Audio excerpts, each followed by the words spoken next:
बहुजन विकास आघाडीचे उमेदवार राजेश पाटील यांनी आज तीर्थक्षेत्र परशुराम कुंड, तुंगारेश्वर पर्वत येथे बालयोगी श्री सदानंद महाराज यांची भेट घेऊन त्यांच्या आशीर्वादाने प्रचार कार्य सुरू केले। 2 दिवसांपूर्वी या अगोदर राजेश पाटील यांनी वसई धर्मप्रांताचे आर्चबिशप डॉक्टर फेलिक्स मचाडो तसेच तलासरी येथे चर्चमध्ये फादर जोस सर यांची देखील भेट घेऊन आशीर्वाद घेतले।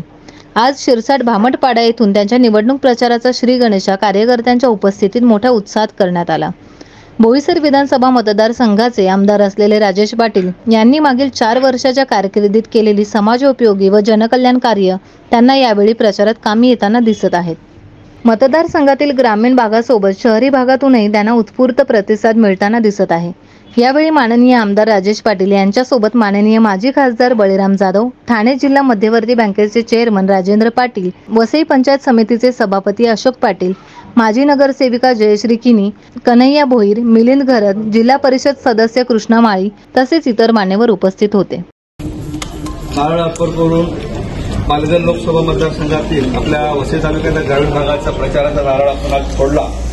या प्रसंगी उपस्थित असलेले आपले ज्येष्ठ मार्गदर्शक, आपले प्रथम खासदार आदरणीय बळीराम जाधव साहेब, आपले माजी जिल्हा परिषदेचे बांधकाम सभापती आदरणीय पांडुरंग पाटील साहेब, आपल्या सर्वांचे आवडते ठाणे जिल्हा मध्यवर्ती बँकेचे चेअरमन आदरणीय राजेंद्र पाटील साहेब, त्याचप्रमाणे सभापती कन्हैया भोईर, आपल्या ज्यांच्या हस्ते नारळ वाढला ते माझे काका आदरणीय गोविंद किनी आणि बहुजन विकास आघाडीचे तमाम ज्येष्ठ नेते, कार्यकर्ते, सरपंच, उपसरपंच, पदाधिकारी, बंधू आणि भगिनी, आज आपल्या लोकनेते आमदार यतींद्र ठाकूर, युवा आमदार क्षितिज ठाकूर, राजू नाना आणि बहुजन विकास आघाडीचे तमाम ज्येष्ठ नेते आणि कार्यकर्ते या आपण सर्वांनी पालघर लोकसभेचा उमेदवार म्हणून माझी निवड केली आणि मला निवडणुकीला तिकीट दिलं, त्याबद्दल मी खूप मनापासून आपले सर्वांचे धन्यवाद व्यक्त करतो आणि आभार मानतो।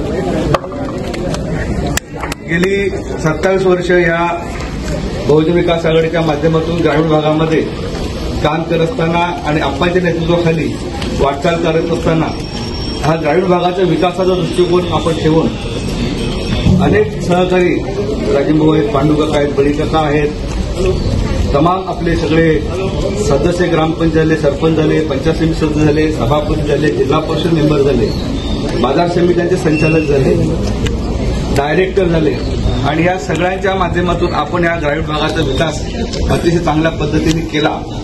आपण सगळ्यांना ज्ञात असेल 27 वर्षापूर्वी पाण्याचे आपल्याकडे एवढं मोठं दुर्भिक्ष होतं की घरोघरी आपल्याला पाणी जर प्यायचं असेल, मिळायचं असेल तर रात्री जागरण करून पाणी भरावं लागायचं। आज ही परिस्थिती आपली कुठेही राहिलेली नाही। एकही गाव असा पाडा नाही का तिथे पाण्याची टंचाई आहे। लाईट आपल्याकडे कमी व्होल्टेजने यायची हे सुद्धा सगळ्यांना माहिती आहे। आज ती परिस्थिती राहिली नाही। एकूण गावामध्ये शेवटपर्यंत लाईट पोहोचलेले एक गाव असं नाही तिथे लाईट गेलेली नाही। म्हणजे रस्ता, लाईट, पाणी या ज्या मूलभूत सुविधा आहेत, ह्या मूलभूत सुविधा गेल्या 30 वर्षामध्ये या सगळ्या मंडळींच्या माध्यमातून आपणच्या नेतृत्वाने काम करत आपण पार पाडल्या आणि माझा सक्रिय सहभाग त्याच्यामध्ये एवढ्या वर्षाचा आहे। जिल्हा परिषद निवडून दिला आपण 97 साली, 2002 साली तालुका पंचायत समिती सभापती बनवलं, 2009 पासून जिल्हा बँकेचं संचालक बनवलं, बाजार समिती संचालक बनलो, अशा आणि आमदार बनलो 2019 आणि ह्या सगळ्या कालावधीमध्ये मी एक गोष्ट आवर्जून केली ती म्हणजे लोकांचा सहभाग ठेवला, संपर्क ठेवला आणि लोकांची काम करण्याची भूमिका ठेवली आणि त्याच्यामुळे आज जो इथे प्रचंड जनसमुदाय कार्यकर्त्यांचा जमा झालेला आहे ही आपल्या बहुजन विकास आघाडी एकता आणि अखंडताचं एक प्रतीक आहे। कारण एवढ्या वर्षापासून आपण एक परिवारसारखे इथे जमलेलो आहोत, वागलेलो आहोत, एकमेका सुखादुखात गेलेलो आहोत आणि आपलं नेतृत्व एवढं भक्कम आहे की एवढं कणखर नेतृत्व ह्या संपूर्ण महाराष्ट्रामध्ये का भारतभर नसेल, हे आपलं सौभाग्य आहे आणि एकदम स्पष्ट आणि कामसू। त्याच्यामुळे आज जरी मी इथे बोलत असलो तरी माझ्या बाजूला आप्पा उभे आहेत असं मला सदैव भास असतो। कारण मी जर बोलत असताना, वागत असताना, काम करत असताना किंवा लोकांशी बोलत असताना काय चुकेल का, काय माझ्या हातून चूक घडेल का, ती खूप अगदी विचारपूर्वक मला ते वागावं लागतं आणि मी त्या पद्धतीने वागलो।